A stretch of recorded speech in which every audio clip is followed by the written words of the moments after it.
반갑습니다. 지난주 목요일에는 우리 모임이 없었고요. 2주 만에 여러분들 만나고 있습니다. 반갑습니다.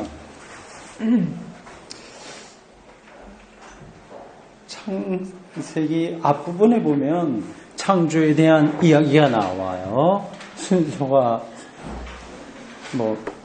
창조하고 순서가 좀 있습니다. 여러분들이 아마 아실 거예요. 하나님께서 제일 먼저 창조한 게 뭔가 순서가 있잖아요. 뭔지 아시죠? 뭐죠? 네, 빛이 제일 처음 창조했다고 이렇게 나오고 있습니다.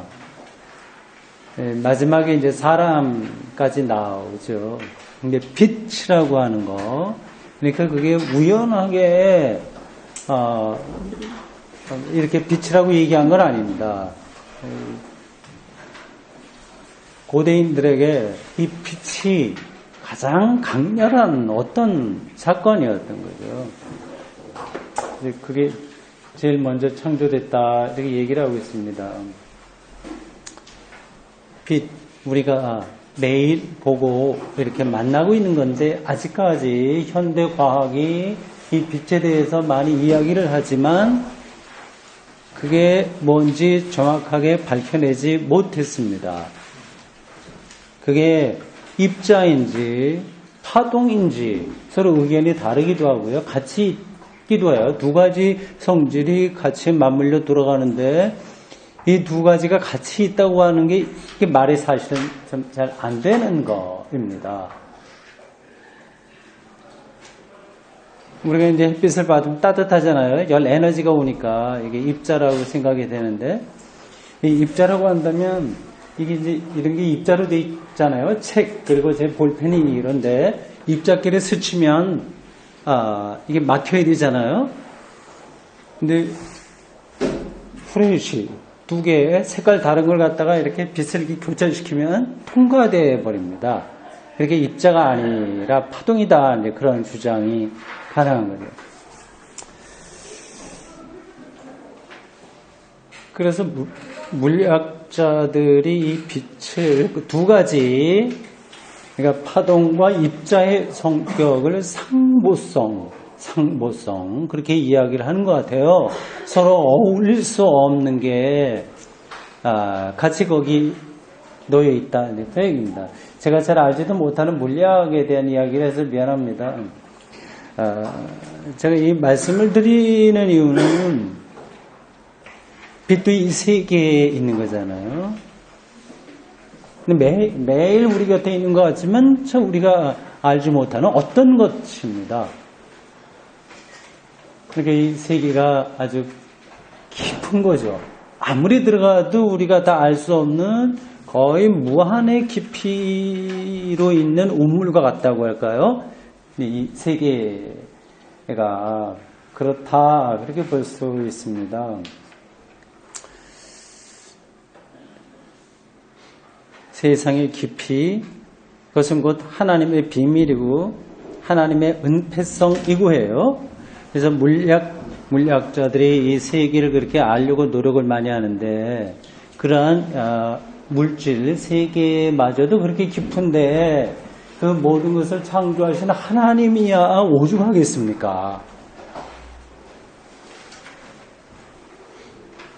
그러니까 그 하나님에 대한 경험은 어느 순간에 이렇게 딱 끝나는 게 아니라 이렇게 물리학으로 말하죠. 고등학교 물리학을 딱 배우고 그만두면은 그 사람은 그 정도만 아는 거지 물리의 세계에 들어가지 못하는 거와 처럼요.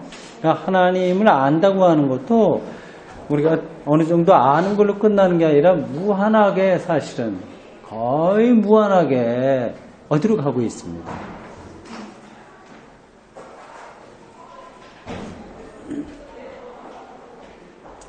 그래서 그거를 저는 수행이다. 이런 쪽으로 오늘 말씀을 드리려고 하는 거예요. 그러니까 딱 멈춰 있는 게 아니라 어디로 가는 거죠.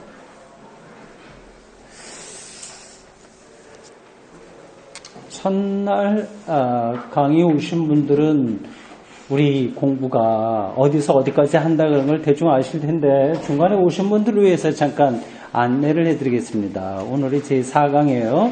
디모데전서 4장을 합니다. 제1강은 제1장을 중심으로 해서 2단에 대해서 얘기했고요. 2단의 모습이 우리 안에 있다 그런 거였고요. 그리고 2단의 속성이 뭐냐 그런 걸 잠깐 이야기했습니다. 2강에서는 기도에 대해서 얘기했고 3강은 영성이었고요. 오늘 신앙의 수행에 대해서 같이 이야기를 합니다. 다음 주 10월 23일에는 술에 대해서 얘기를 하겠습니다. 술을 아예 갖다 놓고 할까요? 심하면서 하여튼 제가 생각이 되는 대로 하겠습니다. 근데 사실 술에 대해서 이야기하지만 먹을거리에 대해서 이야기하게 될 거예요. 먹는 행위, 그리고 이제 종교적인 어떤 의미가 있는지 그런 것들을 이야기하고요. 그 다음 주에는 돈에 대해서 디모데전서 6장까지 그렇게 다 끝납니다. 디모데 후서로 넘어가서 제7강에서는 고난에 대해 주로 이제 신종론 이런 이야기를 하게 될 거예요. 하나님을 믿고 착하고 의로운 사람들인데 왜 고난을 받아야 되는가?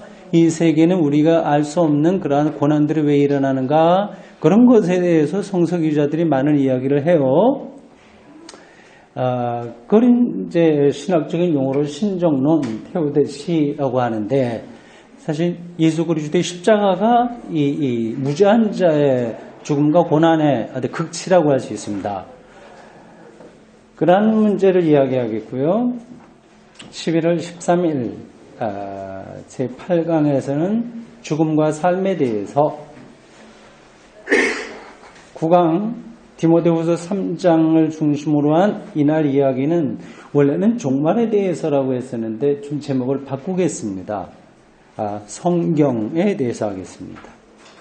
마지막 10강 11월 27일에는 여기서 나온 용어 의의 면류관, 나에게 의의 면류관이 기다리고 있다고 하는 이 구절을 근거로 해서 한국교회 신자들이 관심이 많은 하늘 상급에 대한 이야기를 하도록 하겠습니다.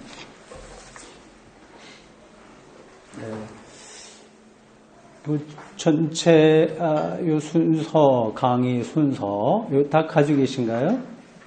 안 가지고 계신 분들도 계시죠? 우리 다음 주에는 이 순서를 다시 한번 복사해서 안 가지고 계신 분들을 좀 나눠주면 좋겠습니다.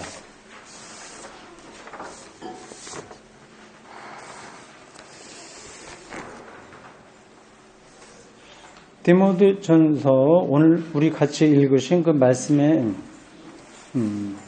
사실 디모데전서 공부이긴 하지만 디모데서를 우리가 일일이 다 따라가지는 않습니다. 그래서 핵심 주제만 갖고 제가 말씀을 드리는 거예요. 여기 12절에 보면 너의 연소함을 없이 여기지 못하게 해라 뭐 그런 말로 시작을 합니다. 그러면서 15절에 보면 너의 성숙함을 좀 사람들에게 나타내라. 그럼 그 이제 연소함으로부터 성숙한 대로 나가는 거 있지 않습니까? 그 성숙한 신앙 과정 이런 것들이 있어야지 그냥 그 자리에 머물러 있으면 어떻게 되겠냐 그러면서 신앙의 선배가 후배에게 이렇게 목회의 노하우라고 하긴 힘들지만 하나의 충고, 가르침 이걸 주고 있는 겁니다.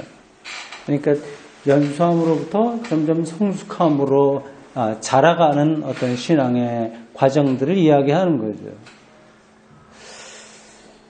참고적으로 바울이 빌립보서 3장 10절에서 14절에 보면 이제 자기가 다 이룬 게 아니다. 표대를 향해서 달려간다. 그런 얘기를 했어요. 그리고 그 구절만이 아니라 곳곳에서 그런 이야기를 하고 있습니다. 바울이 어떤 사람인가요? 3층 천을 올라갔다 내려왔다 할 정도로 어떤 신앙의 신비를 경험하고요. 그리스도 안에 내가 있고 나 안에 그리스도가 있다고 하는 그러한 그리스도와의 일치에 대한 경험을 했고요. 뭐 박학다식하고 영성가이고 뭐 하나 부족할 것이 없는 사람인데 아직 나는 잡지 않았다. 표대를 향해서 가고 있다. 이렇게 이야기를 하고 있어요. 신앙이라고 하는 것은 완성이 없고요. 과정이 있을 뿐입니다.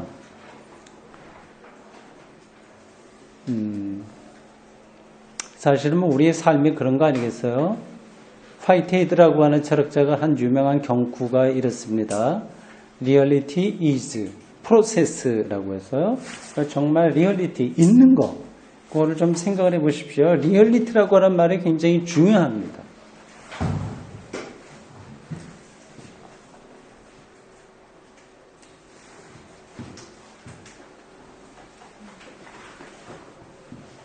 리얼리티. 독일어로는 조금 더 의미가 확실합니다. 리카이트.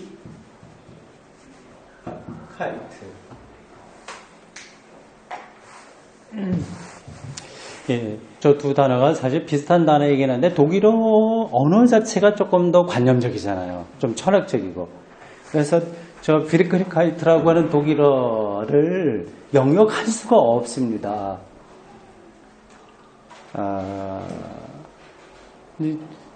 영어로 리얼리티라고 하는 건 독일어로도 레알리테트 뭐 이렇게 이라는 게 그건 이제 똑같은 단어인데 우리나라 말로 번역할 때는 뭐 현실, 현실성, 실제 이렇게 여러 가지로 할 수 있는데 독일어로 레알리테트하고 비르클리카이트하고는 차이가 있는 거예요. 이게 비르클리카이트는 독일 사람들의 어떤 사고방식이 담겨 있듯이 어떤 실제이긴 한데 그냥 객관적인 실제가 아니라 변증법적으로 이렇게 지향되는 방식으로의 어떤 정말 참된 거, 어떤 진리, 뭐 이런 것들을 이야기합니다. 그러니까 고정된 게 아닌 거예요. 계속해서 어떤 명제가 있으면 그것에 대한 반론이 나오고 그래서 다시 거의 새로운 차원으로 올라가고 뭐 그런 어떤 사건으로서의 실제, 그걸 비르클리카이트라고 합니다. 어쨌든 우리가 다른 말로는 번역할 수 없으니까 리얼리티로 그냥 생각을 하고요. 정말 참된 거. 그러니까 하나님을 생각할 때도 그렇게 생각을 하시는 게 필요합니다.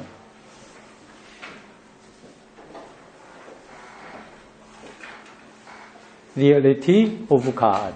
하나님의 현실성, 정말 하나님 그것인 거죠.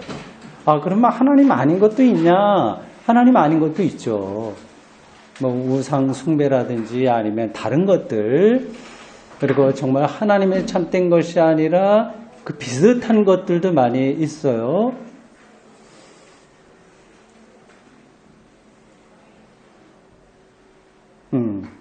어쨌든 이 화이트헤드가 이야기한 이 리얼리티 이즈 프로세스, 그러니까 정말 참되고 있는 것은 프로세스다. 그런 말에 비춰볼 때 우리 기독교 신앙의 정말 참된 것은 이제 과정인 거죠.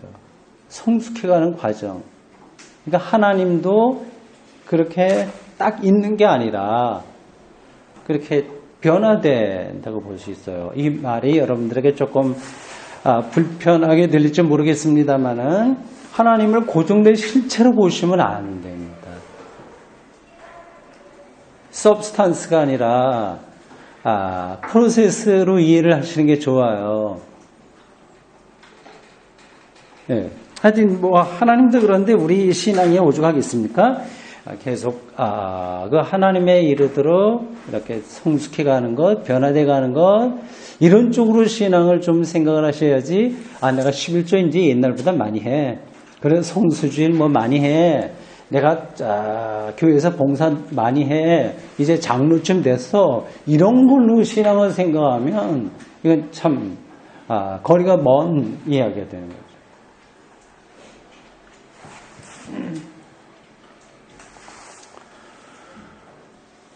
보통 기독교 신앙에서 이렇게 신앙이 자란다고 하는 것을 성화라고 합니다. 성화.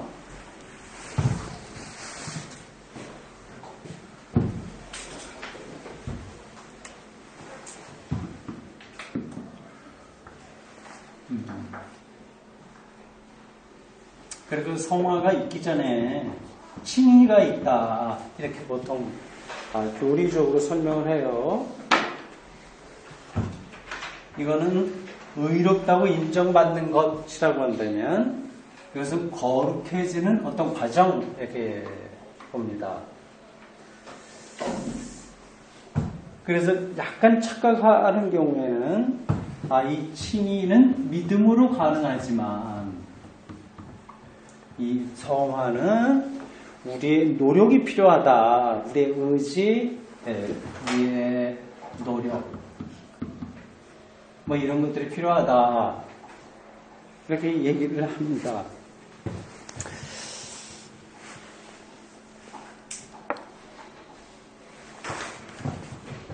이제 편의상 그렇게 보는 거죠. 실제로는 그렇지 않습니다. 두 개 다 믿음에 근거한 거예요. 믿음으로 의롭다 인정을 받고, 그러니까 믿음으로 이제 거룩해지고, 이렇게 보는 게 더 정확한 겁니다. 뭐 이것도 사실은 누가 이렇게 책을 보듯이 이게 사각형으로 생겼다 이렇게 확인할 수 있는 게 아니라 신앙의 신비를 이제 그런 식으로 설명하기 때문에 딱 손에 잡듯이 우리가 밝힐 수 있는 건 아니고요. 여러분들이 이제 그런 쪽으로 생각을 넓혀가는 게 최선입니다. 보통 이제 우리가 성화라고 할 때 이제 지금 수행하고 이제 연관되니까 여러분들에게 말씀드리는 거예요. 근데 한국 교회에서 이제 성화를 이 칭의와 완전히 구별된 것으로 생각해서 일단 믿음으로 칭의가 됐으면 그 다음에는 우리가 노력을 해서 점점 이제 좋아져야지 이렇게 말을 하는데, 그게 완전히 틀렸다고 말하기는 힘들지만 정확하게 본 거는 아니에요. 이게 양쪽 다 믿음에 의해서 일어나는 신앙의 두 모습이라고 보면 됩니다. 뿌리는 같은 건데 약간 이제 다른 열매가 맺혀지는 거죠. 하나는 칭의이고 하나는 거룩해지는 삶. 이 두 가지입니다.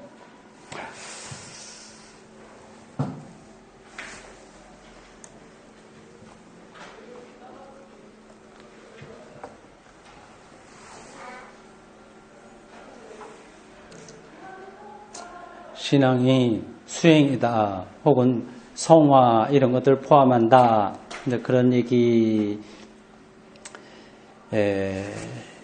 어떤 그 맥락에서요, 기독교 신앙이 두 차원이 늘 강조됩니다. 하나는 순간적인 차원, 또 하나는 어떤 점진적인 차원.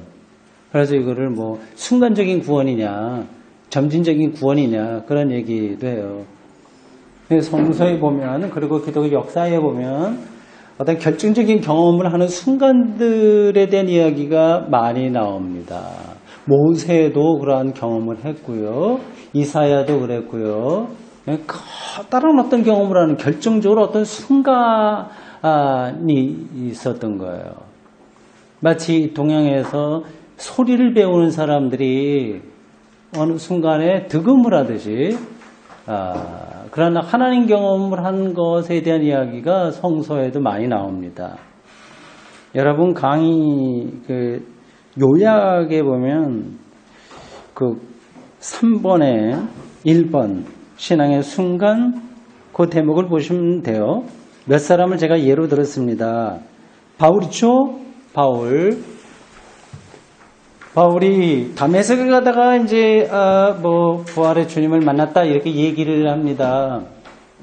이건 맞는 이야기인가요? 실제로 그런가요? 아닌가요? 어떻습니까? 바울이 부활의 주를 보았다. 그래서 완전히 그때까지 신앙이 완전히 그 천지개의 벽처럼 바뀌었다, 그런 이야기는 나오는데, 다메섹을 가다가 그랬다고 하는 거는 사도행전에만 나와요. 그리고 다메섹 가다가 만났던 그 이야기가 사도행전에 몇 번에 걸쳐서 나옵니다. 3번인가 그런 것도 나와요. 근데 그런 거 할 때마다 조금씩 내용이 달라요. 그러니까 그가 경험한 게 빛하고 소리 있지 않습니까? 어떤 때는 자기만 소리를 들었고 다른 사람은 못 들은 걸로 나오기도 하고, 자기는 빛만 보고 다른 사람은 빛을 못 본 걸로 나오고, 조금 약간 차이가 있어요. 어쨌든 바울이 주님의 부활을 경험하고 어떤 순간에 완전히 변화된 거, 이건 분명합니다. 그래서 그런 걸 보고 봐라, 다메섹 가다가 도상에서 변화된 바울처럼 우리들에게도 그러한 순간이 있어야 되지 않냐, 그런 주장들도 많이 합니다. 두 번째 인물은 어거스틴이에요. 하도 유명한 이야기니까 제가 이거 뭐 길게 드리지 않겠습니다. 이 어거스틴의 쭉 일생, 여러분들 만유에 빠졌다가 어떻게 해서 이제 돌아왔냐 그런 게 길게 있는데요. 아직까지 분명하지 않다는 어떤 날 갑자기 낮잠을 자다가 그런 경험을 했다는 그 이야기로 전해지고 있습니다. 어린아이가 바깥에서 큰 소리로 이렇게 떠드는 소리가 들렸습니다.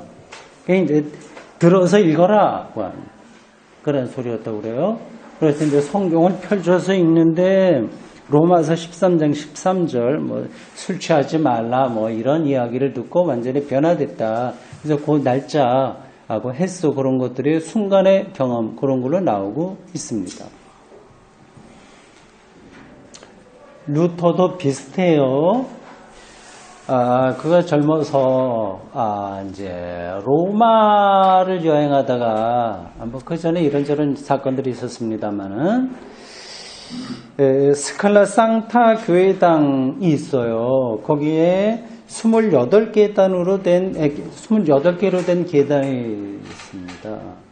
근데 그 계단이 들리는, 전해진 전설로 보면, 예수님을 재판한 로마 총독이 누구죠? 빌라도. 빌라도가 섰던 그 계단이라고 하는 전설이 있는 그거를 어떤 사람이 예루살렘에서 가져다가 로마 성당을 지을 때 했다 그런 얘기가 있습니다. 그래서 많은 기독교인들이 거기를 이제 성주 순례하면서 무릎하고로 이제 기어 올라가는 거예요. 이제 루터도 그렇게 하다가 큰 깨우침을 받았어요. 로마서 1장 17절 의인은 오직 믿음으로 산다 그런 이야기. 요한 웨슬레의 감리교회 창시자라고 하는 이 사람도 그 올드 게이트라고 하는 거리에 있는 어느 교회당에서 사람들이 마틴 루터의 로마서 주석의 서문을 읽는 거를 이렇게 보다가 듣다가 완전히 뒤집어졌다고 합니다. 네. 그래서 제가 몇 사람 예로 들었는데요. 이런 사람들이 대표적으로 말고도 많죠. 대표적으로 좀 얘기를 했는데 어떤 신앙의 순간을 이야기하는 건 분명합니다. 그러나 오해하지 말을 거를 여러분들은 이런 것들을 너무 드라마틱하게 읽어요. 이건 꼭 그런 것만은 아닙니다. 그러니까 아무것도 전후 맥락 없이 갑자기 이런 경험을 한 것은 아닙니다. 이 바울도 말이죠.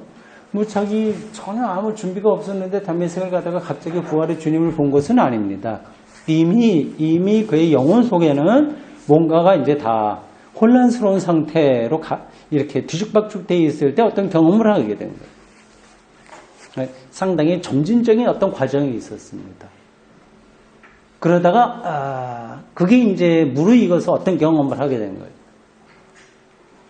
그러니까 많은 위대한 신앙의 선배들이 어떤 결정적인 경험을 했다고 하더라도 거기에는 거기에 이를 만한 어떤 사전 이야기들이 충분히 있다. 기독교 신앙은 그렇게 뜬금없이 하늘에서 뚝 떨어지는 게 아니라 충분한 점진적인 과정, 그걸 전제하고 있다. 그걸 좀 염두에 둬야 된다는 말씀입니다. 바울도 그렇고요. 어거스틴도 마찬가지고요. 루터도 그렇고 웨슬리도 그렇습니다. 그러니까 결정적인 경험을 하기 전에 어떤 것들이 있었어요. 그 어떤 경험 중에서 가장 중요한 건 두 가지 같아요. 이제 공부를 많이 해서 이 사람들은 위대한 스승들, 영성가들 다 공부한 사람, 학자들이죠. 이건 우리 기독교만이 아니라 일반 세계의 역사도 비슷한 것 같아요. 공산당 혁명, 칼 막스, 이런 사람들 다 경제학자 아니겠습니까? 그러니까 혁명이라고 하는 것은 이 책상에서 나오는 거지. 일단 의식이 일단 변해야 돼야지 그게 운동으로 발전하게 되는 거지. 그런 거 없이 혁명은 불가능합니다. 기독교 신앙에서도 이 위인들은 다 공부한 그런 사람들입니다. 쭉 그런 훈련이 있었어요. 어쨌든 이러한 논쟁은 계속되고 있습니다. 기독교 신앙의 순간의 경험이냐, 아니면 점진적인 과정이냐. 구원이 순간에 이루어지느냐, 아니면 과정을 통해서 점진적으로 이루어지느냐 하는 그러한 논쟁이 있습니다. 양쪽 다 일리가 있고 저는 같이 가는 게 아니냐 이런 생각이 들어요. 네, 이러한 문제들이 선승 불교에서도 이미 진작부터 있었습니다. 도노돈수, 도노점수라고 하는 논쟁이요. 성철 스님이 이제 돌아가실 때 그게 많이 얘기됐고요. 굉장히 오래전부터 있었던 그런 겁니다. 성철 스님 같은 분들은 도노돈수 쪽에 좀 가까워요. 그러니까 한꺼번에 깨우쳐서 수행도 한꺼번에 하는 거지. 그러면 이 자질구레하게 이거저거 노력해서 되는 거 아니다. 네, 도노돈수 이 얘기를 한 반면에 또 다른 학자들, 동국대학교 근데 불교학과 이런 어떤 교수님들은 그리고 좀 다른 얘기를 하는 사람들도 많이 있습니다. 도노 맞긴 맞지만 점수다. 천천히 공부를 해서 자기를 수행해 가는 거지. 그런 거 없이 어떻게 한번 깨달음을 가졌다고 해서 다 해결되냐.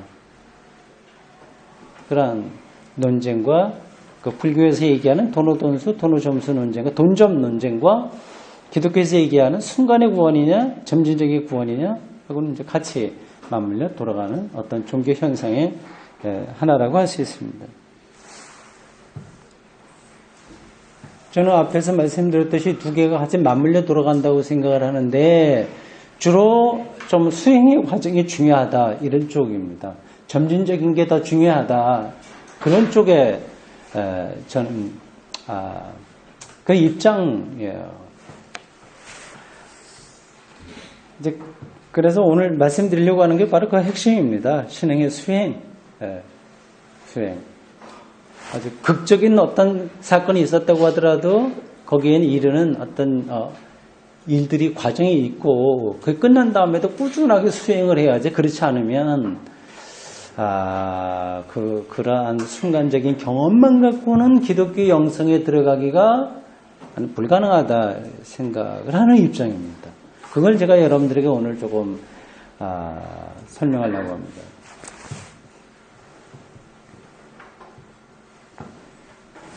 여러분들이 다 들어서 알고 계시고요. 느끼기도 하시겠지만 이 개신교가 가톨릭에 비해서 지금 경쟁력이 많이 떨어지고 있습니다. 그건 여러 가지가 이유가 있겠죠.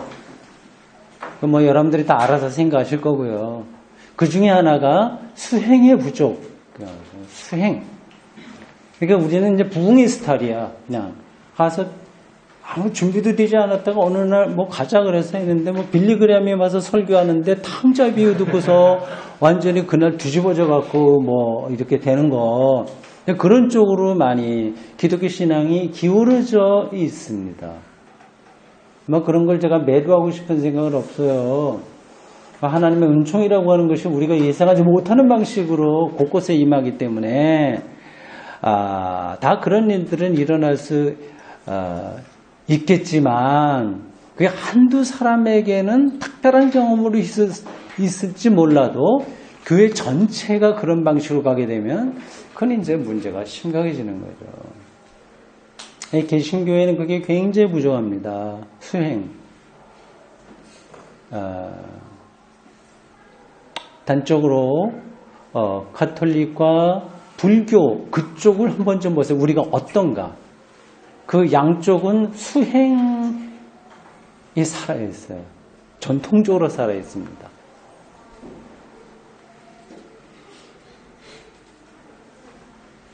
그러니까 가톨릭에는 수도원들 많은 거 아시죠? 수도원. 그게 수행이에요. 그러니까 그 수사들은 성당 맞지 않아요. 그냥 거기 그 공간에서 그 자리에서 평생 동안 그 수행을 하는 거예요.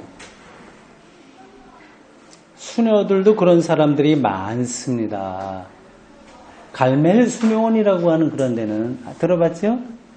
한 번 들어가면 나오질 못해요. 안 나와. 자기 아버지가 돌아가는 아주 특별한 일 이외에는 문을 열고 나오지 않으면서 자기를 수행하는 그런 전통이에요. 프랑스에 수도원들이 많습니다. 이제 독일하고 이제 프랑스가 붙어 있잖아요. 두 개 다 큰 나라예요. 유럽을 지배하던 나라예요. 프랑스하고 독일하고. 근데 차이가 있는 거 아시죠?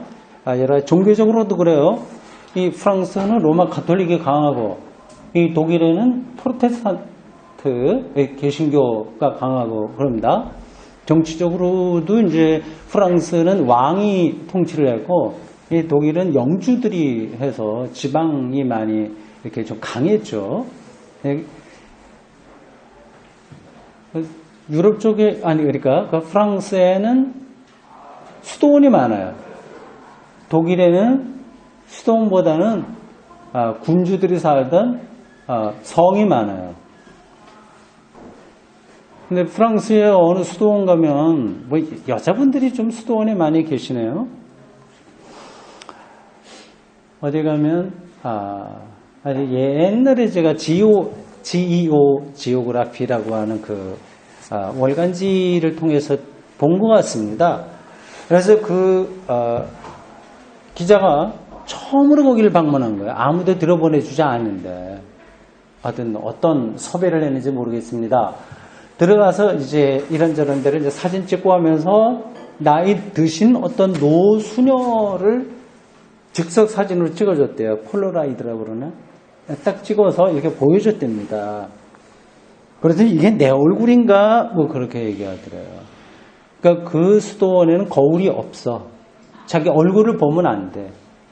그러니까 자기 자체, 자기 정체성마저도 이제 넘어서는 그런 수행이에요.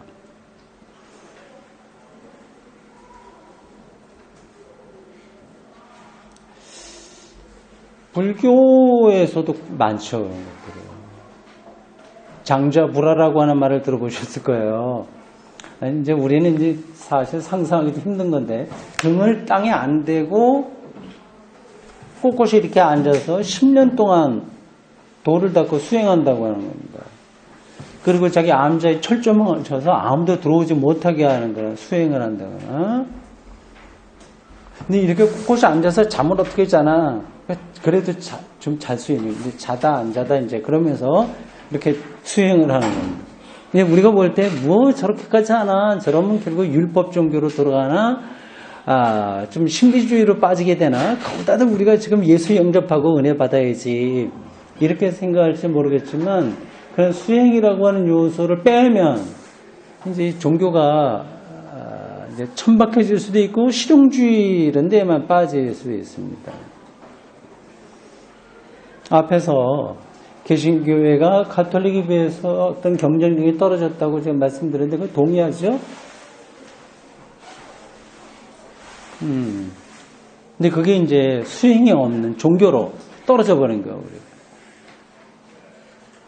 얼마 전에, 인터넷 뉴스를 잠깐 봤는데, 김재동 씨, 누군지 알죠? 네, 그분이 가톨릭 세례, 영생가 세례 받았다고 해요. 그러니까 좀 생각 있는 사람들은 가톨릭 쪽으로 많이 선택을 하고 있습니다. 목사가 이런 얘기하면 뭐 그렇지만 내가 만약에 아무 종교도 없는 상태에서 현재와 같은 한국의 어떤 종교 현상 상황이라면 아마 가톨릭으로 갔을지도 모르겠습니다.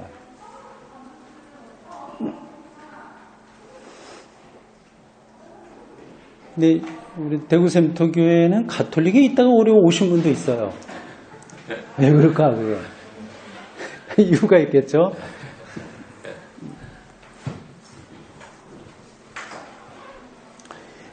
불교에도 그래서 수행이 전통이 굉장히 깊습니다. 그래서 스님들이 두 가지 종류가 있어요. 하나는 절을 관리하는 스님들이 있어. 승려들 주지라고 합니다. 주지. 그들은 정말 그거를 관리하는 거예요. 그런 것도 필요하죠. 또 한쪽에는 큰 스님이라고 해서 이 관리는 하지 않고 도만 닦는 그런 어른들이 계세요. 그러니까 불교가 이렇게 썩고 문제도 많이 있다고 하지만 그런 정신적인 스승들이 있으니까 이제 버텨내는데 우리 개신교회는 왜 그런 전통이 없을까요?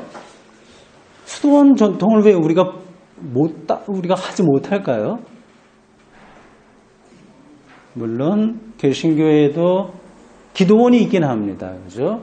근데 그 기도원하고 수도원하고는 이제 다른 거죠. 오히려 기도원은 일반 교회보다도 더 좀 문제가 많은 그런 거죠.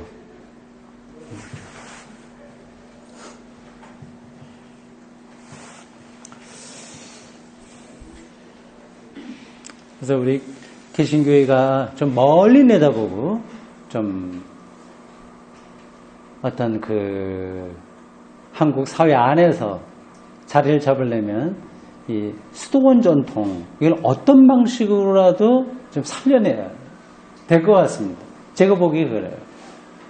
제가 만약에 큰 교회를 하는 이제 헌금도 많아서 뭐 이렇게 뭐 땅도 사고 뭐 이렇게 할 수 있는 능력이 있다고 한다면 수도원을 많이 세울 것 같아요. 그래서 전문적으로 수사나 이런 사람들 결혼해도 좋고 안 해도 좋고 어쨌든 그건 그때 가서 또 해결해야 될 문제지만 전문적으로 시간에 맞춰서 성경 말씀 읽고 기도하고 뭐 등등등 하는 수행하는 신학 공부를 포함해서 말이죠. 그런 전통이 개신교 안에 있어야 이런저런 문제가 많이 있다고 하더라도 자체 정화 이런 것들이 가능하지 않을까 싶어요. 마틴 루터가 그렇게 종교개혁을 할 수 있었던 것도 수도원 전통에서 나온 겁니다. 그 루터는 어거스틴 수도의 수도승이었어요. 신학대 교수이자 신부이자 그런 수도사였습니다.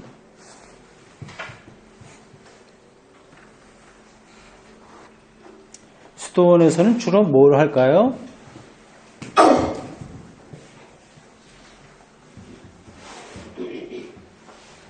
수도원 전통.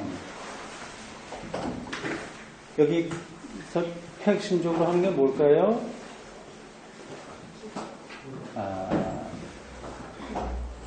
기도와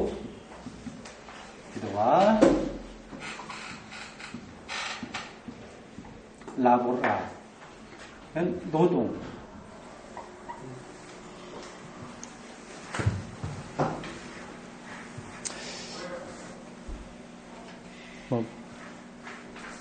여기 대구에 가까운 데 외관에 베네딕트 수도회가 있습니다. 근데 들어가면 이제 자기 수도원 안내하는 그런 분들도 있어요. 그러면 우리들이 어떻게 사는지 하루 일정표 이런 게 나오고요. 주일날은 어떻게 하는지 나와요. 아침 6시 반서부터 시작해서 뭐 기도하고 그 다음에 뭐 밥 먹고 한 2-3시간 노동합니다. 노동 꼭 해요.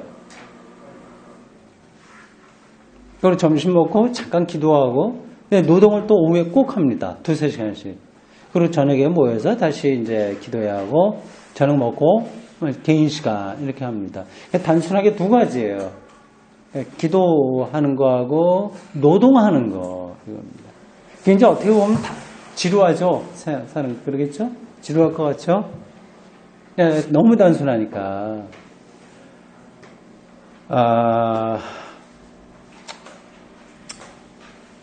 엄밀하게 보면 인간의 모든 삶들은 이 두 가지로 압축됩니다.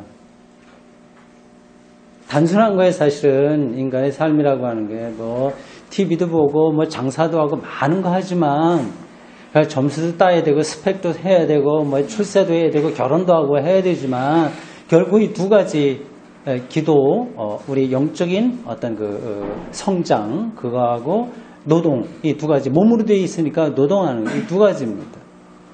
이게 단순한 것 같지만 수도원에 있는 사람들은 그 단순한 삶을 통해서 우리가 복잡한 이 사회에서 경험하는 그것보다 더 풍요로운 생명을 경험하는 거예요. 여러분들이 동의하실지 안 하실지 모르겠어요. 저도 이미 젊었을 때 이제 지금과 같은 정도의 어떤 기독교나 세계에 대한 안목, 인간에 대한 이해 이런 것들이 있었다면 젊어서 수사나 수도원 이런 데 들어가서 생활할 수도 있었겠다 그런 생각이 들어요. 그러니까 지나놓고 보니까 아무것도 아닌 거야 삶이 사실은.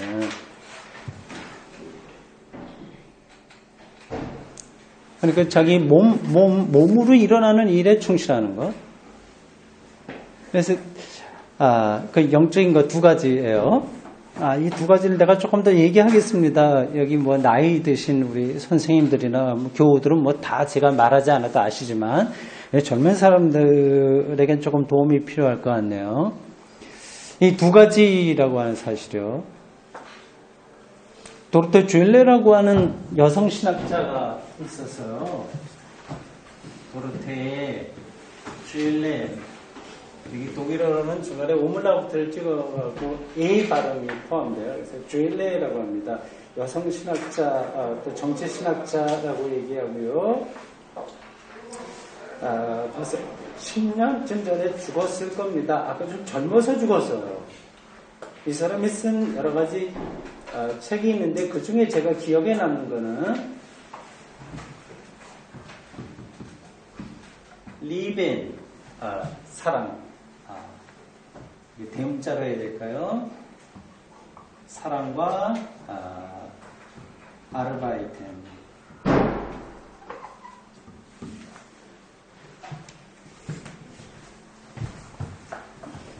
저 책 제목에서 그대로 나오고 있는 거죠. 적어도 그 전통으로 얘기하는 겁니다. 사랑, 이건 우리 삶의 에너지, 그렇죠? 노동, 이건 우리 육체에 관계된 인간의 어떤 삶들, 이런 거예요. 그러니까 사랑하고 노동하고, 이게 이제 인간의 모든 거다. 저 여성신학자 그런 쪽으로 이야기를 합니다.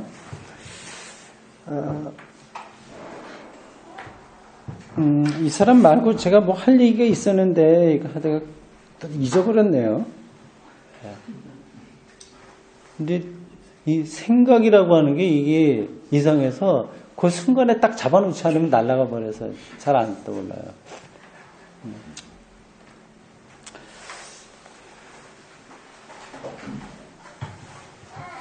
박사님한테 뭐 얘기하고 싶어 하셨던 거. 예, 글쎄, 그거 이제 그렇게 하려고 그랬는데 그 내용을 잊어버렸다니까요. 나보라, 노동. 예, 맞아요. 이제, 여러분 같은 젊은 시절에 비하면 뭐 벌써 40년 이상 세상을 다 살았잖아요. 열심히 또 나름대로 살게 되는데, 남는 게 없는 거야. 말하자면. 뭐 지식이 있거나 뭐 책도 써고 뭐 이런저런 건 있지만 그런 것도 아무것도 아닌 거예요. 그래서 결국 하나님과의 관계인 그 기도, 그리고 육체로 태어났으니까 그걸 통한 이 지구와의 교감, 이 지구 안에 벌어지는 이 물질적인 이런 것들이 다 몸에 관계되는 거니까 거기에 모아지는데 수도원에서는 그걸 살아내는 거지. 행복하겠죠, 그 사람들이. 그러니까 시행적으로 안 하는 거야, 그 사람들은. 쓸데없는 걸로 자기의 삶을 소진하지 않는 거예요, 사실은. 어떻게 보면 수도사들이 더 이기적인 사람들이에요. 정말 생명의 알맹이들을 자기들 붙들려고 하는 거거든요. 근데 그렇지 않은 사람들은 장사해야 되고 쓸데없이 아첨도 해야 되고 싫은 소리도 듣고 뭐 서로 그렇게 하지 않습니까? 근데 바깥에 있는 사람들은 수도사들을 불쌍하게 생각할지 모르지만 그렇지 않습니다.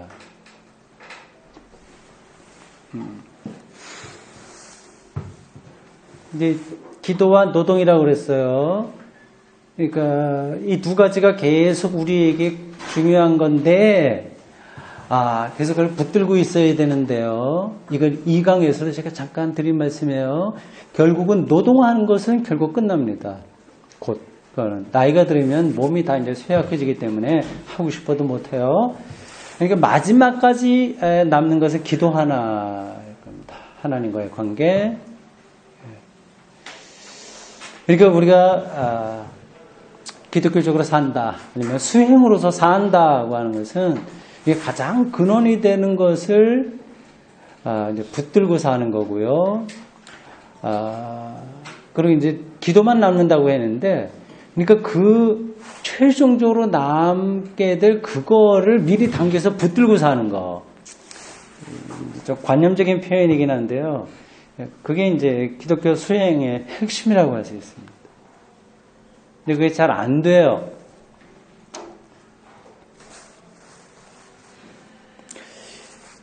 우리가 수도승처럼 살 수는 없습니다. 다 출가할 수는 없어요. 저들은 출가인데 대신 우리는 제가 수도승으로서는 살아야죠. 그래서 저도 목사이긴 하지만 난 수도승이다 생각을 합니다. 뭐 금욕적으로 산다 그런 차원이 아니라 출가가 아니라 제가로서의 집안에 머물고 사는 그런 수도승. 수도승과 같은 삶의 태도. 그러니까 기도와 노동, 사랑과 노동, 여기에 집중해서 사는 거. 이렇게 살아보려고 노력을 좀 하고 있고요. 예, 뭐 그게 뭐 우리 인간 삶의 모든 것이 아닐까. 그 말고 뭐가 더 필요할까. 예, 그런 생각이 나이가 들수록 좀 많아집니다. 여기 학생들 좀 있는데 오해하지 마세요. 또 공부 또 안 해도 된다는 뜻 아니니까 그건 할 때는 열심히 해야 되고 그러나 그거를 기도하듯이 노동하듯이 그 근본 인간의 삶에 그걸로 붙들고 거기에 천착하고 그래 살면 돼요. 그러나 그건 다 결국 이제 다 지나가는 거니까 특별히 이제 기독교 신앙 가지고 있는 사람들은 구분을 하면서 꾸준하게 수행하듯이 우리의 인생을 살아야 되지 않겠냐 하는 겁니다. 그래서 그런 준비가 되면 결국 우리가 죽어야 되니까 죽을 때는 남는 게 기도라고 했잖아요. 근데 그런 수행이 잘 이렇게 되면 이게 도사처럼 얘기해서 미안합니다만 죽음까지도 사실 초월할 수 있는 거예요. 죽음을 하나의 문으로 생각을 해서 네가 그걸 지나가는 거구나. 그래서 자기 운명을 하나님께 완전히 맡기는 그런 상태까지 수행이 가능한 거예요. 다시 또 오해하지 마세요. 이건 내가 노력을 해서 막 해서 한다가 아니라 그것도 믿음이에요. 믿음과 은총이에요. 믿음과 은총 가운데서 수행의 과정을 가게 되면 하나님의 선물로서 그렇게 되죠. 그러니까 죽을 때 아쉬울 것도 없어. 두려움도 굉장히 축소되겠고요. 이미 살아있을 때 기도와 노동 여기에 단순하게 거기에 우리가 있는데 근데 그게 이제 완전히 자기의 삶과 일치가 되는데 뭐가 두렵겠어요? 그 다음에는 그러니까 죽는 순간에 하나님께 자기의 운명을 완전히 맡기고 숨을 거둘 수 있지 않냐. 뭐 그게 인간의 삶이겠죠. 죽음을 순순하게 받아들이는 때까지 우리의 영혼이 성숙해 가는 거. 이게 수행이고 기독교인의 모든 것이다. 이렇게 생각할 수 있습니다. 우리가 언젠가 이제 삶과 죽음과 삶에 대해서 강의하게 될 텐데 그때 좀 더 이야기를 하겠습니다만 그래도 오늘 여기 지금 마지막 기도가 죽는 순간에 있는 거다라고 하는 말 연관해서 한마디만 말씀드릴게요. 죽음이 이제 너무 이제 험하니까 보통 웬만해서 힘드니까요. 저에게 딸이 둘이 있는데 작은 딸은 그래도 그런 거 내가 이야기하면 죽음에 대해서 얘기하면 그냥 그래도 좀 이야기를 하려고 하는데 큰 딸은 이제 두려움이 많은지 내가 이제 그런 얘기하면 못하게 해요. 무섭대요, 자기는. 이제 바꿔놓고 생각하니까 젊었을 때는 죽음이 정말 무서울 수 있어요. 나이가 들어도 뭐 그럴 수도 있는데요.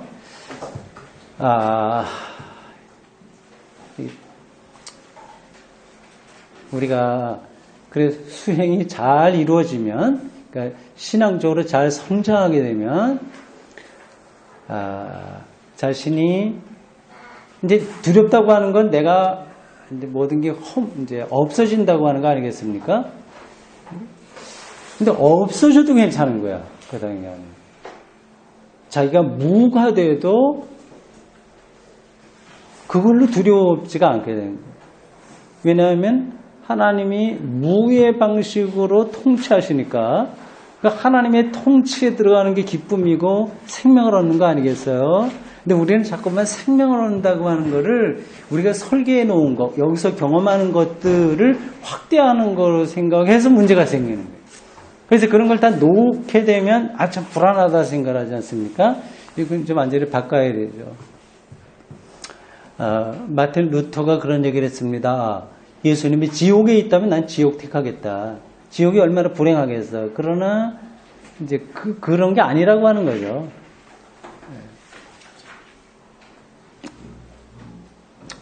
수행, 이거는 우리의 영적 경지가 하나님의 통치에 이르는 통치를 아주 절절하게 경험하는 그런 단계에 들어가는 거라고 할 수 있습니다. 예, 제가 수도승으로서 우리가 좀 그렇게 살아야 되지 않을까. 그것 말고 더 우리들에게 필요한 게 뭘까? 저는 없다고 생각합니다.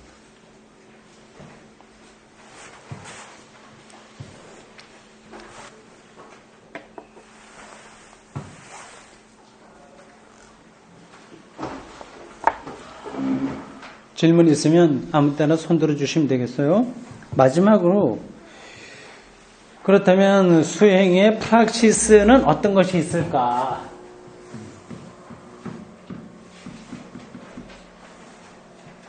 수행의 실천? 그런 것들이요. 여러 가지 서로 생각이 다를 수 있는데 저는 세 가지를 좀 정리해 봤습니다. 이게 그러니까 수도원 생활은 우리가 못하니까 제가 수도승으로서 여기 젊은 친구들도 자기 정체성을 수도승이라고 생각하는 건 괜찮아요. 부끄럽게 생각할 거고 자랑스러운 거고 생명의 알짬으로 들어가는 거니까 이거는 우리가 놓치면 안 돼야 될 문제예요. 그러니까 제가 수도승으로서 어떤 실천 방안이 있을까 하는 거를 세 가지로 얘기했습니다. 첫째, 바른 예배죠. 예배. 이제 하나님께 영광을 돌리는 건데요. 근데 보통 이제 예배 드리면 이제 은혜 받기 위해서 교회 간다, 예배한다 생각하는데 그건 틀린 이야기입니다. 우리가 은혜 받기 위해서 예배 드리는 게 아니라 영광을 돌리기 위해서 하는 거예요. 하나님께 영광을 돌리면 은혜는 이제 자연스럽게 우리들에게 오겠지만 하여튼 그 순서는 좀 그렇습니다. 그러니까 우리가 은혜라는 말이 나왔으니까 한마디 보태겠어요. 한국교 신자들은 너무 은혜에 묶여 있어. 이게 은혜를 못 받으면 어디 큰일 날 것처럼 생각하는. 물론 그 말은 틀린 건 아닌데 일종의 그런 것들이 은혜에 대한 것들은 거의 신경증적인 아니 심리적으로 굉장히 조바심을 느끼는 방식으로까지 은혜 받아야 된다고 하는 것에 강박적이죠. 강박적으로 매달려 있는 것 같습니다. 그렇지 않아도 돼요. 거기에 너무 강박으로 매달리지 마시고 하나님과의 관계에 들어가면 그 은혜는 저절로 임하게 되는 겁니다. 그러니까 비유적으로 설명이 이렇습니다. 클래식 음악을 받고 내가 감동받아야 돼 계속 그래서 감동이 오지 않는데 또 감동받는 것처럼 포즈를 취한다거나 뭐 그렇게 해갖고는 안 되는 거잖아요. 정말 클래식 음악으로 감동받으려면 뭐가 필요합니까? 클래식 음악을 알아야 돼요. 그 세계를 경험해야 되는 거예요. 그 관계가 이루어지면 저절로 그게 은혜가 오는 거거든요. 예배가 너무 은혜 위주로 흐르다 보니까 한국 교회는 예배가 하나의 쇼처럼 진행이 돼. 청중들이 목사 입장에서 청중들이 은혜 받아야 된다는 생각이 목사들에게 일단 너무 많아. 그래서 하나님에게 관심을 둬야 되는데 신자들에게만 관심을 둬요, 목사님들이. 그래서 어떻게 해서라도 은혜 받게 하기 위해서 애를 쓰는데 그 진정성이야 내가 뭐 이해는 하지만 그건 방향은 잘못된 겁니다.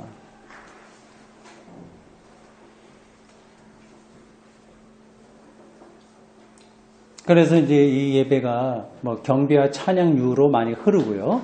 이제 그렇게 해야지 지루하지 않고 뭐 즐겁게 찬양도 부르고 설교할 때에도 사람들이 기대하는 뭐 신자들이야 뭐 늘 뭐 복을 달라거나 아니면 처세술이나 심리적인 안정감 아니면 도덕성 이런 것들에게만 관심이 있으니까 그런 것으로 신자들에게 뭔가 이제 자극을 주기 위해서 얘기하고요.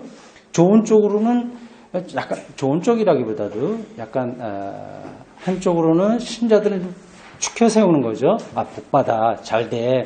그래, 증거, 뭐, 간증 같은 거 해주고요. 약간 다른 쪽으로는 그렇게 하면 벌받아. 뭐 왜 이렇게 잘못해서 이 양쪽으로 이렇게 나가고 있는데 이 모든 게 다 사실은 예배 안에서 하나님의 중심이 아니라 이제 사람들의 중심이기 때문에 그렇게 벌어지게 됩니다. 그러니까 목사나 교회 지도자들은 거기 모인 사람들에게 어떤 은혜가 있을 거냐 없을 거냐 생각하지 말고 바른 예배를 드리면 하나님과의 관계에 집중하는 거거든요. 그러면 그게 바르게 되면 저절로 은혜 뭐 그런 거는 가게 돼 있는 거죠. 여러분 가지고 있는 강의 안에 제가 그렇게 요약을 했습니다. 예배 열광주의와 예배 냉소주의를 좀 넘어서자. 열광주의와 냉소주의 이거 설명하지 않아도 전달이 됐을 거라고 봅니다. 이거는 예배만이 아니라 신앙 자체가 그런 식으로 돼 있어요. 그걸 넘어서서 예배 영성으로 들어감으로써 우리의 영혼은 건강해진다고 하는 겁니다. 제가 앞에서 한 이야기 다시 기억하시겠죠? 개신교회가 가톨릭에 비해서 경쟁력이 많이 떨어진 것도 바로 이런 데 있습니다. 가톨릭은 철저하게 전례에 따라서 미사를 드립니다. 이게 굉장히 어떻게 보면 비판적으로 보면 형식주의 얘기하는데 본질은 형식에 담기는 거예요.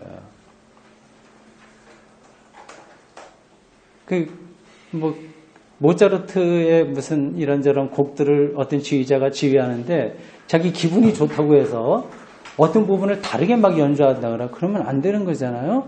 그래서 자기 신난다고 해서 여러분들 클래식 연주장 가봤습니까? 막 연주하다가 신난다고 해서 막 청중들에게 박수 치라고 막 이렇게 하고 그렇게 하지 않습니다. 그건 이제 대중가요 할 때만 하는 거예요. 제가 대중가요와 클래식을 이렇게 구별해서 말씀드릴 저건 수준이 낮다, 높다 그런 차원은 아니고요. 다른 거예요. 예배는 클래식에 가깝습니다. 내가 보기에는. 여러분들 동의하든지 않든지 저는 개인적으로 그렇게 생각을 합니다. 로마 가톨릭 교회는 이 미사가 철저하게 2000년 동안 내려왔던 전례에 따라서 이렇게 행해져서 약간 형식주의처럼 보이거나 약간 밋밋하게 보일지 모르지만 저는 오히려 거기에 기독교의 영성이 살아있다고 생각을 합니다. 센터교회도 로마 가톨릭 교회처럼 미사를 드리지는 않죠. 그런 미사처럼 하지는 않지만 최소한도 이전에 따라서 예배를 드려요. 그래서 처음에 오신 분들이 약간 지루해하는 것도 있나? 하여튼 좀 약간 다른 느낌을 가는 것 같습니다. 그래도 지금 제가 보기에는 이렇게 잘 그런 대로 이렇게 적응이 되고 또 그런 데 집중이 돼서 예배가 참 경건하게 잘 드려진다 이렇게 생각을 합니다.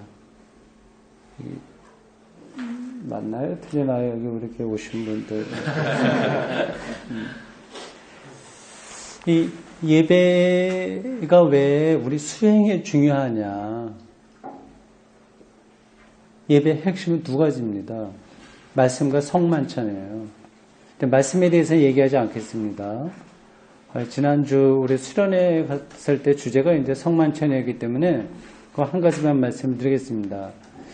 이 성만찬이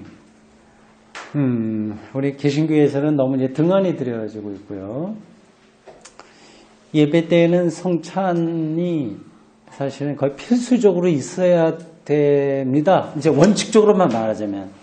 그러나 이런저런 여러 가지 형편 때문에 그렇게 하긴 힘들고, 우리가 또 똑같이 로마 가톨릭 교회처럼 뭐 따라갈 필요도 없기는 하지만, 지금처럼 1년에 서너 번 하는 것으로 성만찬을 대신하는 것은 예배 영성에서 조금 1%가 아니라 상당한 프로가 부족한 겁니다.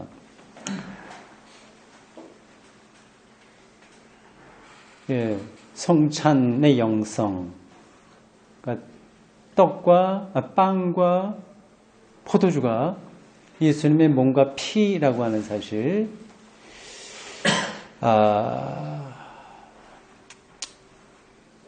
그래서 한 가지만 말씀드릴게요.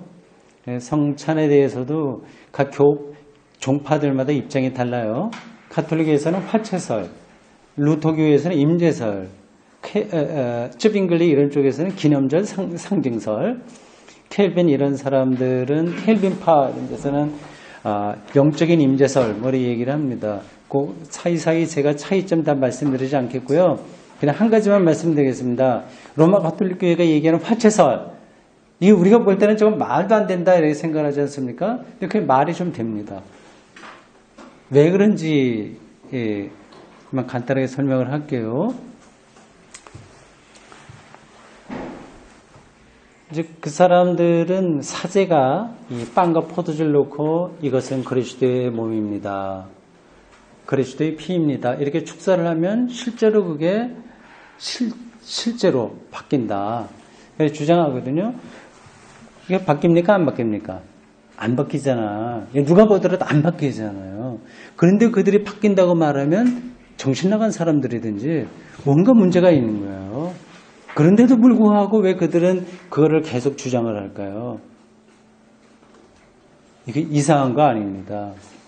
우리가 어느 쪽을 비판하려고 하더라도 좀 알고 해야 되거든요. 이게 왜 말이 안 되는 게 아니라 되냐 하면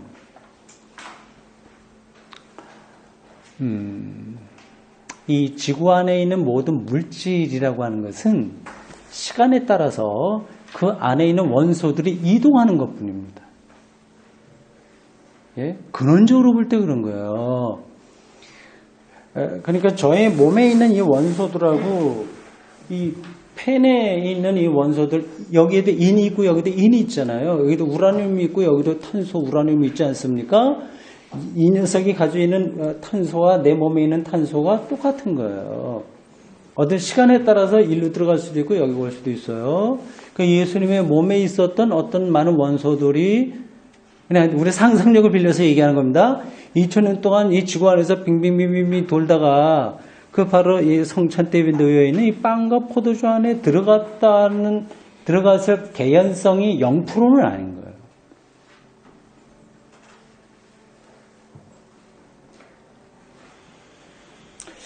제가 이상한 논리 표현해서 동의가 돼요? 고맙습니다. 머리를 끄덕여 주셔서. 그러니까 새로운 시각으로 세계를 보는 거예요. 이제 이 가톨릭 신학이라고 하는 게 기본적으로 아리스토텔레스 철학에 의한 아퀴나스의 스콜라 신학이거든요. 그러니까 진료와 형상, 이 세계를 그런 보는 시각에서 진료의 차원에서 보면 다 똑같은 거죠, 사실은. 집이나 사람이나 뭐 나무나 이런 것들이 다 똑같은데 그 형상으로서 이것이 다른 물건들이 이렇게 되는 그런 것들입니다. 그런 철학적 바탕에서 화채설을 주장한 거예요. 그 우리의 입장은 아니지만 그들을 매도할 필요는 없는 거예요.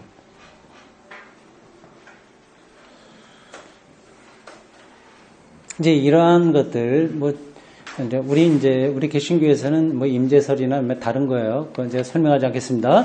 어쨌든 이 성찬 예식을 통해서 하나님과 일치된다고 하는 이 성찬의 신비를 예배에서 경험한다면 그것보다도 더 귀중한 수행, 신앙의 성수, 이 세기된 새로운 안목이 열리는 것이 더 이상 어디 있겠어요.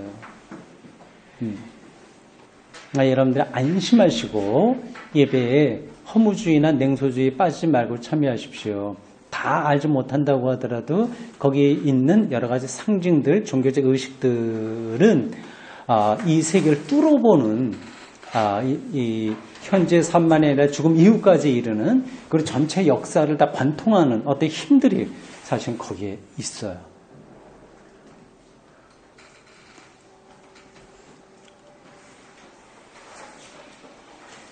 두 번째는 신학 공부입니다. 질문 하나. 네, 예. 이 예배를 그렇게 이제 받아들이고 싶은데, 근데 그 예배에 가서 그러니까 예배를 인도하시거나 설교를 하시는 분에 대해서 그게 완전히 이제 깨져버리면은 그 예배를 계속 참석해야 되나요? 말아야 되나요? 저는 사실 이제 굉장히 심각하게 그 한국대학교 책플에서 그걸 자꾸 느껴갖고 굉장히 괴롭거든요. 나는.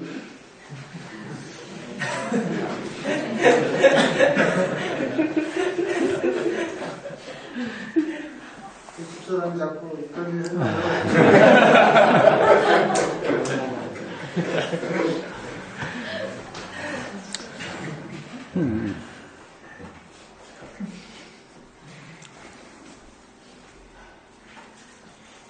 일 질문하는 거로 끝나는 게 낫겠죠? 또 질문도 아니고, 그거는 이제. 저희가 어제가 새벽이었는데, 제가 어제 새벽 기도를 했어요. 근데 기도를 제가, 사실 이제, 우리 센터교회 그 주보에 있는 그 내용을 제 나름대로 이렇게 해갖고, 그 기도문을 작성하고, 그 예배를 위해서 또 목사님을 위해서 진짜 전심으로 그렇게 하고, 또 기대하고, 그러고 나서 이게 사실은 그렇게 하고도 사실 기대는 별로 안 했었지만 예배를 하면서 그 기대가 진짜 허물어버리거든요.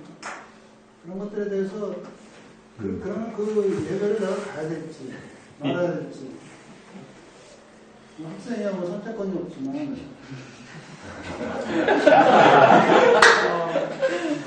제 경우를 말씀드릴까요?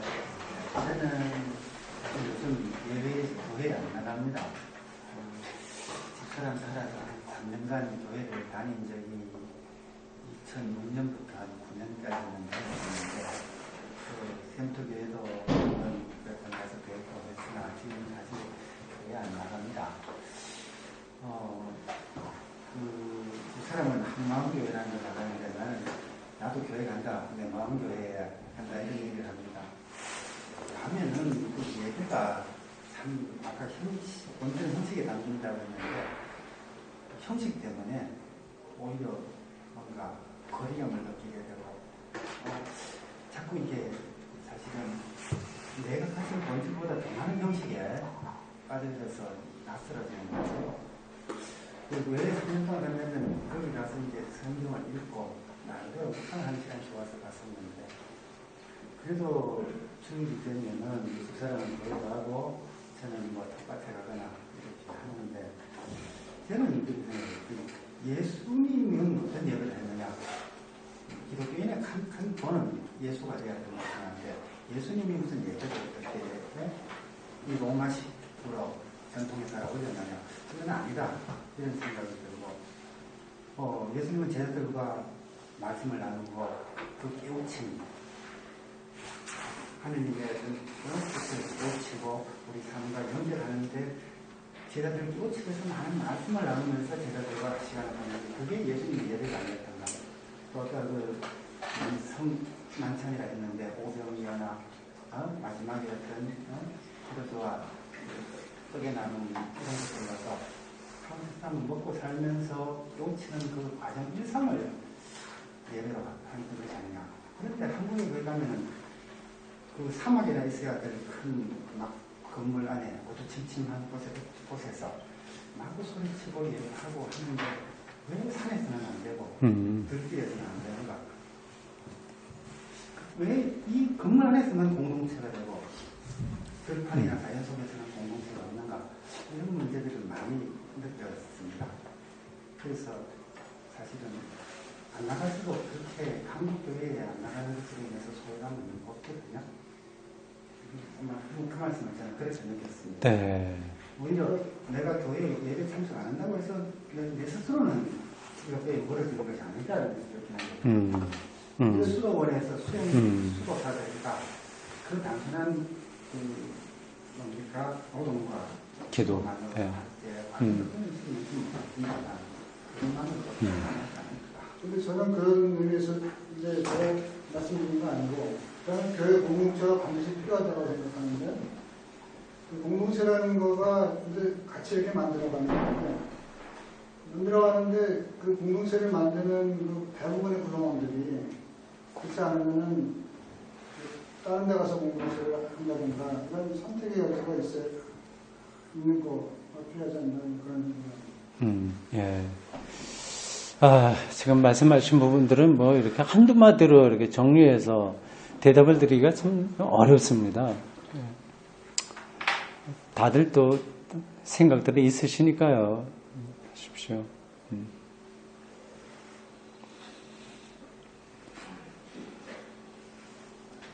두 번째 신학 공부입니다. 테오스와 로고스의 결합이에요. 신학 공부는 신학자들만 위한 것이 아니라 저희가 수도승들이 반드시 수행해야 될 하나의 그 기도와 같은 겁니다. 이 신학은 기도예요. 하나님 통제 신비 하나님 그 2000년 동안 기독교에 내려온 그러한 이론들 이런 것들을 촘촘히 따라감으로써 하나님의 어떤 임재하심 그런 것들에 가까이 가는 거니까 신학은 단순히 이론이 아니라 아주 기독교 영성의 근원에 속하는 거다. 그래서 신학 공부가 없으면 신앙의 깊이 들어가기는 거의 불가능하다. 저는 그렇게 생각하는 입장입니다.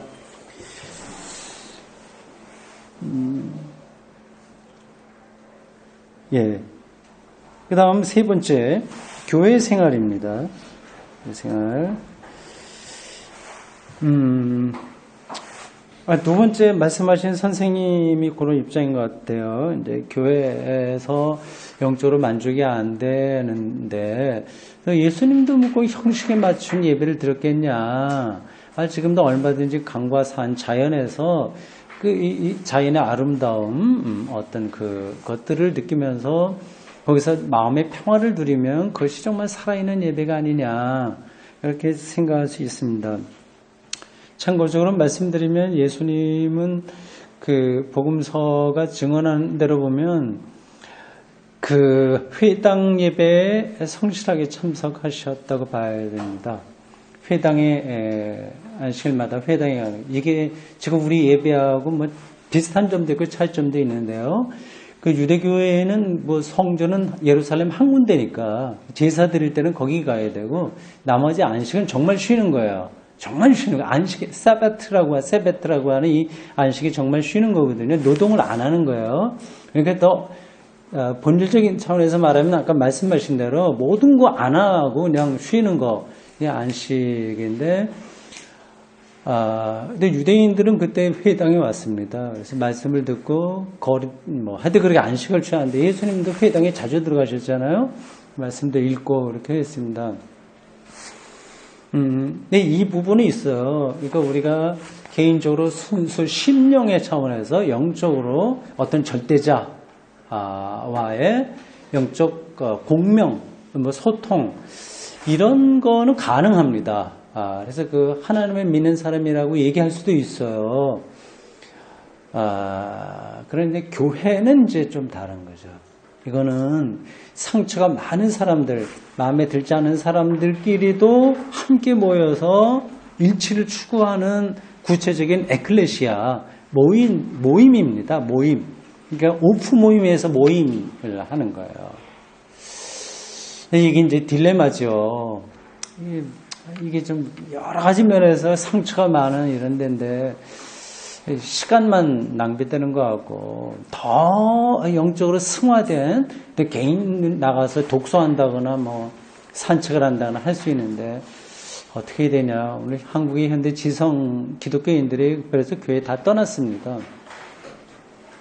비전이 없어요. 어떻게 보면. 지금 교회에 남아있는 젊은 지성인들은 너무 순종적이라서 뭐 다른 거 뭐 할 수 없는 그런 맹목적인 그런 신앙을 가지고 있든지 아니면 어떤 사람들일까요? 아니 부모 때문에 남아있다든지 이런저런 거지 정말 여기에 내 운명을 걸 만한 그러한 의미를 갖고 교회에 남아있는 사람들이 없진 않지만 그렇게 많지는 않고요. 많이 떠났습니다.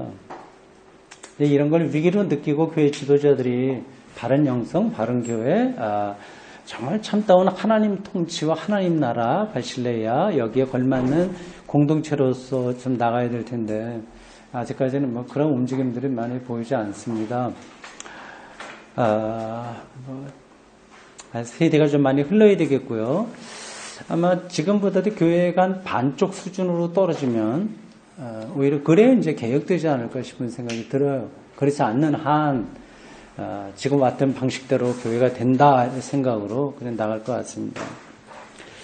이제 그럼에도 불구하고 교회는 순수 심령, 개인의 심령주의에 모이는 게 아니라 구체적인 교회 활동, 여기에 참여함으로써 예상하지 못하는 그러한 영적인 경험, 이것이 가능합니다. 이걸 굳이 말하자면 다양성 안에서 일치 봐야 되겠죠. 하여튼 뭐 각각의 있는 형편들이 다 다르니까 일괄적으로 뭐 꼭 교회 나와야 된다, 안 나와야 된다 그런 말씀을 드릴 수는 없습니다. 어쨌든 원칙적으로만 제가 말씀드린다면 교회 신자들은 다 도반이다. 영적인 길을, 도의 길을 같이 도반. 요즘 젊은 사람들 말로 쓰면 소울메이트예요. 이거는 보통 이제 젊은 사람들이 남녀들 사랑하고 그러면 소울메이트라고 하는데 소울메이트는 거의 불가능합니다. 그렇게는 내가 너 생일 챙겨주고 뭐 해주고 이런 식으로 이거는 소울메이트는 아니고 그냥 사랑에 빠졌다 그렇게 말할 수밖에 없습니다. 기독교적으로 이제 영혼, 영적인 친구 이렇게 되는 거는 우리가 할 수 있는 게 아닌 거예요. 공동의 어떤 것을 같이 보고 있는 거예요. 공동에. 그러니까 예수에게 일어난 사건을 같이 공유하고 거기에 희망을 걸고 그렇게 기다리고 살면 그게 이제 도반이라고 할 수 있습니다. 성격도 다르고 다 다르지만 그걸로 하나가 될 수 있는 거예요. 네. 5분 정도 남았습니다. 질문 받도록 하겠습니다. 요거를 좀 끄고.